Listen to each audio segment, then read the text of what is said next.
जीवन में आप लोगों को ऐसे अनुभव से गुजरना पड़ा है, इतनी छोटी आयु में, वो भी दूर, अकेले। मैं कल्पना कर सकता हूं कि किस प्रकार की मानसिक परिस्थिति से आपको गुजरना पड़ा होगा। कठिनाइयों के बीच भी हम ठीक से अभी इवैक्यूएशन कर पा रहे हैं। हम लोग तो उम्मीद भी छोड़ दिए थे कि वापस इंडिया जा पाएंगे, क्योंकि 2 मार्च की हम लोग की फ्लाइट थी जो कि कैंसिल हो गई थी। जब इंडियन एम्बेसी और गवर्नमेंट वर्क किए तो हम लोग को एक नया उम्मीद मिला कि वापस इंडिया जा पाएंगे। All thanks to Indian government. I don't think कि विदाउट इंडियन गवर्नमेंट हेल्प हम इंडिया वापस सेफली आ पाते। हमारी इंडियन गवर्नमेंट ने बहुत अच्छी सुविधाएं दी। हमारे लिए फ्लाइट्स अवेलेबल थे, हमें एयरपोर्ट जाने का एकदम आराम से सुविधाएं मिली, खाने पीने कोई दिक्कत नहीं हुआ।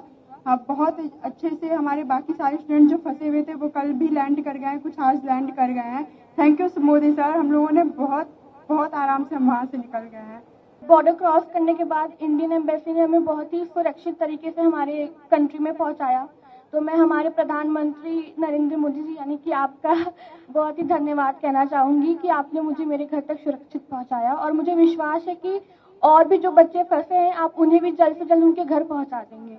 सर 24 तारीख को जब अटैक हुआ तो हमें लगा था कि हम यहाँ से अपने देश वापस नहीं जा पाएंगे। और सर 2 रात हम ऐसे गुजारे जैसे लगा है कि हम मौत को कितने करीब से देख चुके हैं। बट सर मुझे गर्व है कि मैं भारत देश का वासी हूँ और गर्व है मुझे यहाँ के सरकार पे, शराब पे।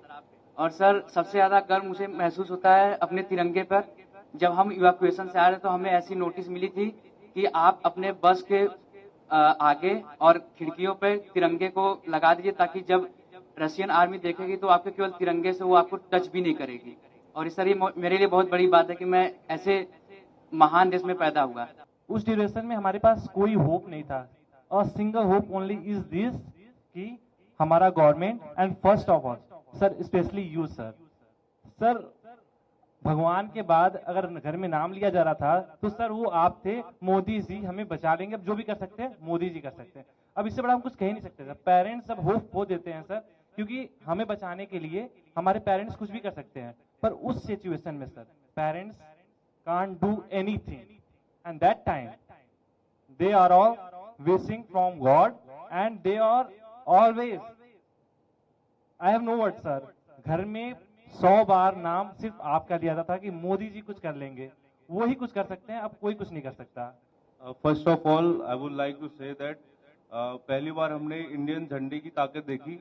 हम जब बस पे जाते थे तो करीब 25 चेक पोस्ट हमें मिली जहाँ पे हमारी चेकिंग हुई, आर्मी अंदर आई, बट उन्होंने छोड़ दिया हमें, मतलब हमारे फ्लैग को देख के छोड़ दिया। इवन जो अदर कंट्रीज के बच्चे थे, नाइजीरियन, मोरक्कन, वो सब हमारे झंडे को यूज करके वो लोग वहां से बॉर्डर क्रॉस कर रहे थे।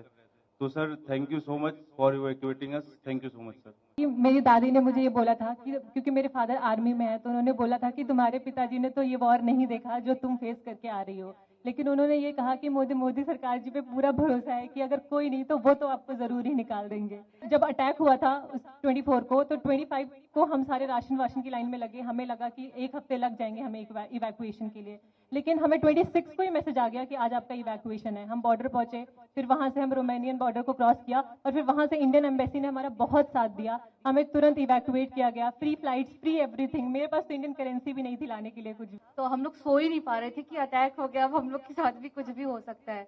और जब हम लोग स्टडी के लिए गए थे उसके जस्ट 1 हफ्ते बाद मेरे पिताजी का देहांत हो गया। तो उसके बाद मेरी मम्मी इतना ज्यादा पैनिक होती थी हमेशा कि तुम कब आओगी, कैसे आओगी, अब मैं कुछ कर भी पाऊंगी कि नहीं कर पाऊंगी। तो उनके पैनिक होने से मैं भी पैनिक हो जाती थी। तो जैसे ही उनको पता चला कि सरकार ने इतना इंतजाम किया है, आ जाऊंगी, जैसे ही उन्होंने मुझे देखा, आपको इतनी दुआएं दी हैं कि आप हमेशा खुश रहे, आप हमेशा जिए। उसके बाद हम लोग को जरा सी भी दिक्कत कहीं भी महसूस नहीं हुई। हमारा इंडिया इतना अच्छा है कि हमारे फ्लैग के जरिए दूसरे नेशंस के लोग निकल रहे हैं। तो thank you so much sir, thank you so much. हमारा देश मजबूत हो, इन सारी समस्याओं का समाधान उसी में है। उसी प्रकार से मैं तो अभी भी मानता हूं कि अगर देश में पहले से मेडिकल एजुकेशन की नीतियां सही होती तो आप लोगों को बाहर नहीं जाना पड़ता। कौन माँ बाप चाहते कि इस छोटी उम्र में अकेले भेज दे, कोई माँ बाप नहीं चाहता। लेकिन हम लगे हैं। देखिए, पहले करीब 300-400 के बीच में हमारे यहाँ मेडिकल कॉलेज थी, अब हम करीब 700 तक पहुंच गए हैं। हर जिले में मेडिकल कॉलेज कर रहे हैं। पहले हमारे देश में कोई 80-90 हजार के बीच में सीटें थी, अब पिछले 5 साल में हम उसको 1.5 लाख तक पहुंचा दिया है। यूपी में भी नए 2100 विद्यार्थियों के लिए सीटें बनाई हैं। यहाँ प्राइवेट मेडिकल कॉलेज भी करीब करीब डबल हो रही है। और मेरी कोशिश है कि हर जिले में मेडिकल कॉलेज हो। जिस प्रकार की कोशिश हम कर रहे हैं, तो शायद 10 साल के भीतर भीतर पिछले 70 साल में जितने डॉक्टर बने हैं उतने नए 10 साल में बन जाएंगे जी। इतना बड़ा काम हो जाएगा। तो फिर बच्चों को बाहर भी नहीं जाना पड़ेगा, मजबूरियां खत्म हो जाएगी, परिवार को भी टेंशन नहीं होगा। तो मेरी ये कोशिश है। लेकिन अच्छा है, सबको ये बताइए कि भाई देश के लिए तो कुछ न कुछ करते रहना चाहिए। समाज का कर्ज कभी भूलना नहीं चाहिए। तो इस संकट के समय